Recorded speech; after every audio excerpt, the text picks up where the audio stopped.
اعوذ باللہ من الشیطان الرجیم، بسم اللہ الرحمن الرحیم۔ السلام علیکم۔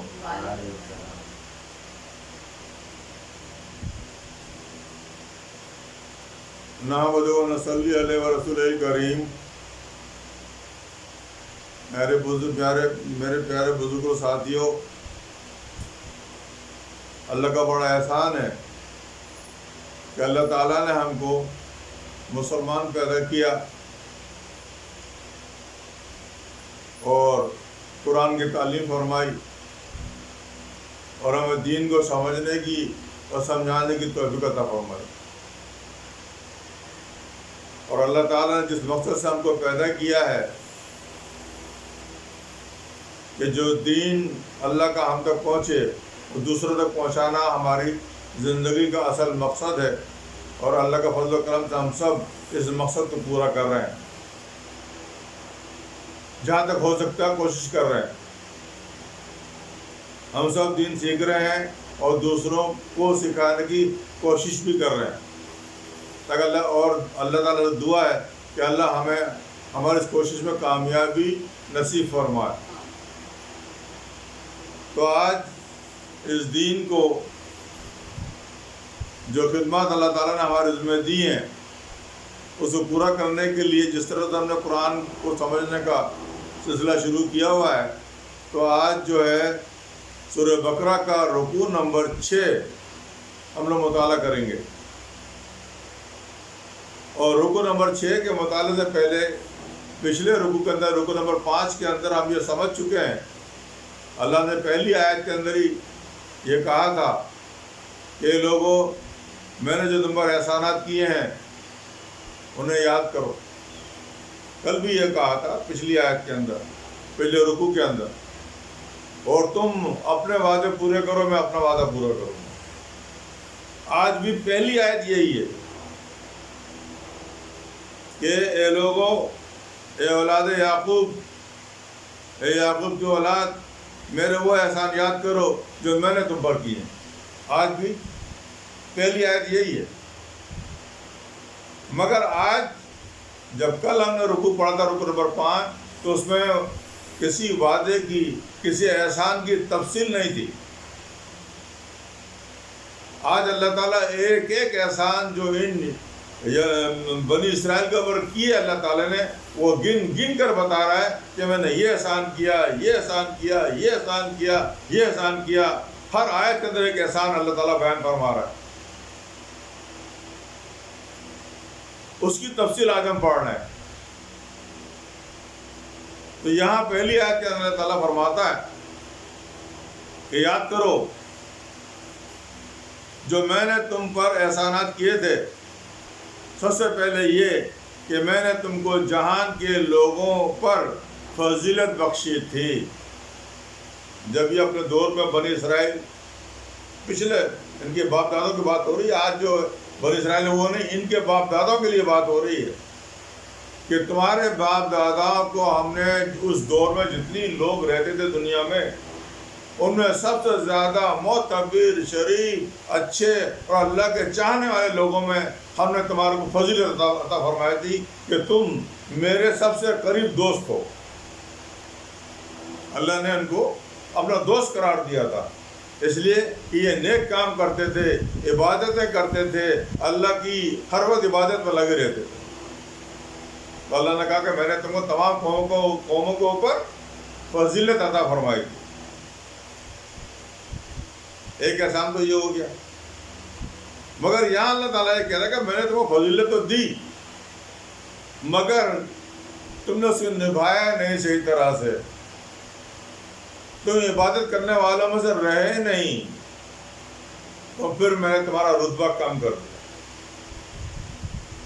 کہ تم میرا کام پورا نہیں کرتے تھے، میں تم سے جو کہتا تھا شروع میں لوگوں نے کیا، بعد میں لوگوں نے جھٹلا دیا، تو میں نے تمہارا رتبہ کم کر دیا۔ تو میں آج پھر تمہیں یاد دلا رہا ہوں کہ دیکھو میں نے تمہیں فضیلت دی تھی، تو آخرت کے دن سے ڈرو، روز آخرت سے ڈرو، قیامت آنے والی ہے۔ اس وقت جو میرا نبی تمہارے سامنے بیٹھا ہے، اس کے اوپر ایمان لاؤ، اس کتاب کے اوپر ایمان لاؤ، اور جس طرح مسلمان نماز پڑھتے ہیں میرے نبی کے ساتھ ہی، اس طرح نماز پڑھو، زکوٰۃ ادا کرو۔ نماز کا ذکر زکوٰۃ کے ساتھ میں ہمیشہ میں نے آپ کو بتایا، نماز پڑھو زکوٰۃ دو، نماز پڑھو زکوٰۃ دو۔ جس طرح صحابہ کرام جو میرے نبی کے سامنے بیٹھے ہیں ماننے والے ہیں، اس طرح تم بھی ان کی طرح سے ہو جاؤ اور آخرت کے دن کو یاد رکھو۔ تو یہ پہلے احسان اللہ نے بیان کر دیا اور بتا دیا کہ تم نے نہیں مانی تھی۔ اب آگے دوسرا احسان نمبر 2 اللہ تعالیٰ نے فرمایا، اور ہمارے ان احسانات کو یاد کرو جو ہم نے تم کو قوم فرعون سے نجات بخشی تھی۔ قوم فرعون سے، دیکھیے آیت کے اندر بڑی خلاصہ طور پہ آیت کے اندر بھی لکھا ہوا ہے، قوم فرعون سے نجات بخشی کہ فرعون تم کو بڑا دکھ دیتے تھے، فرعونی لوگ تم کو بڑا دکھ دیتے تھے، تمہارے بیٹوں کو تو قتل کر دیا کرتے تھے اور بیٹیوں کو زندہ رکھتے تھے۔ اس دور میں تمہارے لیے ہماری طرف سے بڑی آزمائش تھی۔ اب یہ ایک بہت بڑا لمبا واقعہ ہے، میں شارٹ کر کے تمہیں بتاتا ہوں۔ بات یہ تھی، فرعون اپنے آپ کو خدا کہلاتا تھا، اوپر اللہ خدا ہے، نیچے فرعون خدا ہے، اور لوگوں سے کہتا تھا کہ تم میری عبادت کرو، مجھے خدا مانو۔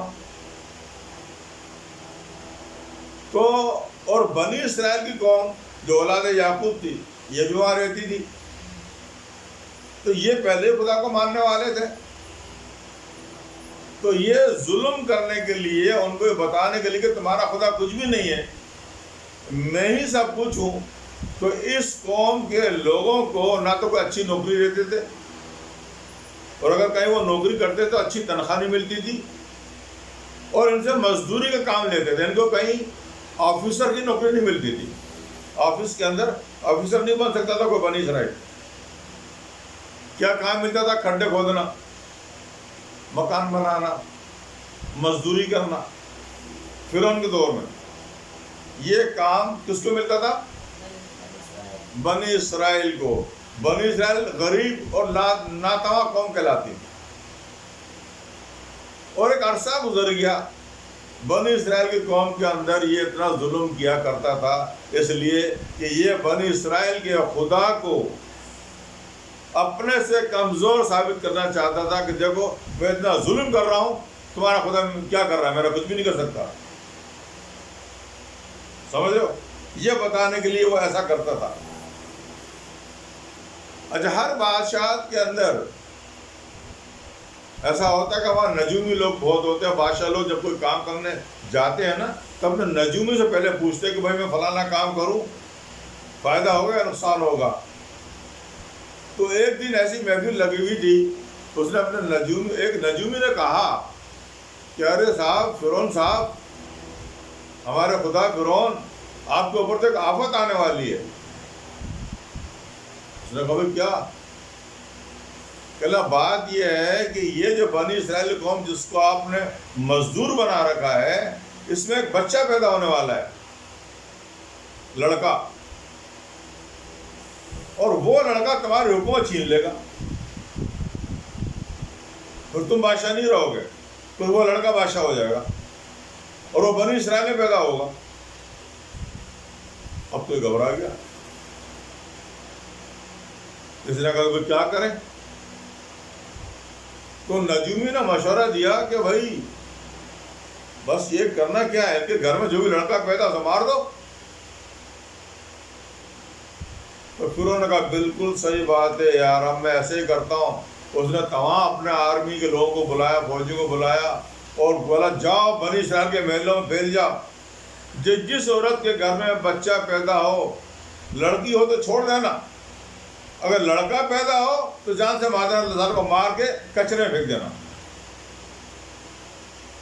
یہ اعلان جاری کر دیا۔ تو اس طرح کئی لاکھ بچے وہ ایک دن میں مارتا تھا۔ مصر کا ملک بہت بڑا تھا، بہت دنیا رہتی تھی اس کے اندر، تو ہزاروں بچے ایک دن کے اندر مارے جاتے تھے۔ اور بتاتے پتہ نہیں 70-80 لاکھ بچے اس نے مار دیے. کئی سال گزر گئے. اس طرح جب 5-6 سال گزر گئے تو پھر ایک دن میٹنگ ہوئی فرعون کی اور ان نجومیوں کی. تو فرعون نے کہا یار اگر یہ سارے اس طرح مار دیے تو پھر ہمارے یہاں مزدوری کون کرے گا؟ ہم مزدور تو انہی کو بناتے ہیں, ان کی عورتوں سے تو مزدوری کروا نہیں سکتے. کیا کرنا چاہیے؟ تو نجومی اور بڑے بڑے جو دانشور ایسی بادشاہ بیٹھے ہوتے تھے انہوں نے مشورہ دیا. تو بادشاہ ایک کام کرو, 1 سال قتل کرو, 1 سال لڑکوں کو چھوڑ دو. 1 سال اس سال جو پیدا ہو ان کو قتل کر دو, اگلے سال جو پیدا ہو ان کو نہیں مارنا, چھوڑ دینا تاکہ وہ مزدوری کریں ہمارے یہاں کے بڑے ہونے کے بعد. پھر جب اگلا سال آئے تو چھوڑ دینا, اس کے بعد پھر اگلا سال آئے تو ان کو پھر جان سے مار دینا. تو اس طرح کچھ آدمی مل جائیں گے ہمارے یہاں نوکری کرنے کے لیے. اب یہ سلسلہ شروع ہو گیا. تو ہوا یہ کہ جس دوران میں بچے قتل ہوا کرتے تھے اس دوران میں تو موسیٰ علیہ السلام پیدا ہوئے نہیں. موسیٰ علیہ السلام کی پیدائش ہوئی اس سال جس دن بچے قتل نہیں کیے جاتے. سمجھ میں آ رہی بات؟ ظاہر پیدا ہو گئے. اب یہ پیدا بھی ہو گئے, بڑے بھی ہو گئے, سب کچھ ہو گئے, مگر پھر بھی وہ چھوٹے چھوٹے بچوں کو ہر سال ڈھونڈا کرتے تھے, جا کے دیکھتے تھے کہ بھئی یہ جو ہے نا کہ کہاں کہاں لڑکے ہیں, تو پھر بھی لڑکوں کو بڑے مار دیا کرتے تھے. تو بہرحال ہوا یہ کہ یہاں ایک اور مزید تفصیل بات میں نہیں جا رہا ہوں, بس یہاں میں بتانا چاہتا ہوں کہ اللہ تعالیٰ نے یہ فرماتا ہے کہ بنی اسرائیل سے اللہ تعالیٰ یا دوسری آیت میں یہ کہہ رہا ہے کہ دیکھو میں نے تمہارے پر یہ ظلم ہوا کرتا تھا کہ تمہاری لڑکی کو چھوڑ دیا کرتا تھا فرعون, اور لڑکوں کو جان سے مار دیا کرتا تھا, تو میں نے تمہیں اس فرعون سے نجات دی.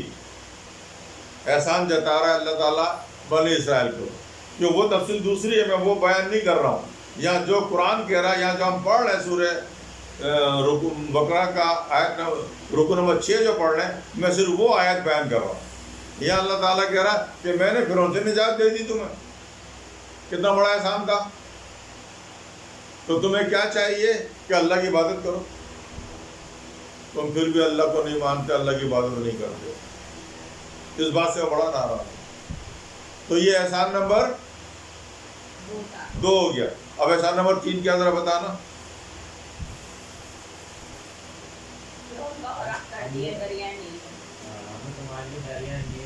جی ٹھیک ہے, ٹھیک ہے, سنیے. اب جو ہے احسان نمبر 3 آتا ہے. احسان نمبر 3, اب ہر احسان ایک بہت بڑا واقعہ رکھتا ہے اپنے پیچھے, لمبی لمبی باتیں ہیں. تو میں شارٹ کر کے آپ کو سمجھانا چاہ رہا ہوں, ورنہ یہ کہ پورا رکوع کو بیان کروں نا تو ابھی تو صبح ہے نا, فجر ہے نا, شام ہو جائے گی, عشاء تک بولتا رہوں گا, عشاء تک سمجھاؤں گا تو بھی ختم نہیں ہوگا. اتنا بڑے واقعات ہیں یہ, مگر میں شارٹ کر رہا ہوں. تو تیسرا احسان اللہ تعالیٰ نے یہ بتایا اس رکوع کے اندر, اور تمہیں یاد ہے جب ہم نے فرعون سے تمہیں نجات دی تو ہم نے کہا اپنے پیغمبر کو موسیٰ کو کہ بنی اسرائیل کو لے کے سمندر سے پار نکل جاؤ, دریا نیل سے آگے نکل جاؤ, سمندر میں راستہ ہم بنا کے دیں گے تمہارے لیے, تم فکر مت کرو, جاؤ دریا کے پاس کھڑے تو ہو جاؤ, راستہ ہم بنا دیں گے. تو ہم نے تم کو جب اب موسیٰ علیہ السلام کو حکم دیا تو موسیٰ علیہ السلام تم کو لے کے دریا نیل کے اس موقع پر پہنچ گئے جہاں سے تمہیں دریا نیل کراس کرنا تھا. ادھر پیچھے فرعون دوڑتا ہوا آ رہا تھا اپنی فوج کے ساتھ. تو اللہ تعالیٰ فرماتا ہے کہ یہاں بھی ہم نے احسان کیا کہ ہم نے دریا کو حکم دیا کہ راستے بن جاؤ, پانی ہٹ جاؤ, راستہ بنا دو بنی اسرائیل کے لیے.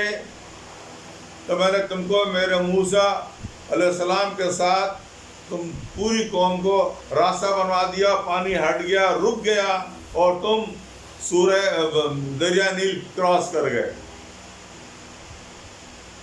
تم کنارے پر پہنچ گئے، پار کر گئے، پیچھے فرعون آیا تمہیں مارنے کے لیے، جب دریائے نیل کے بالکل بیچ میں پہنچا تو ہم نے دونوں پانی کو ملا دیا، تو کیا ہوا؟ فرعون غرق ہو گیا۔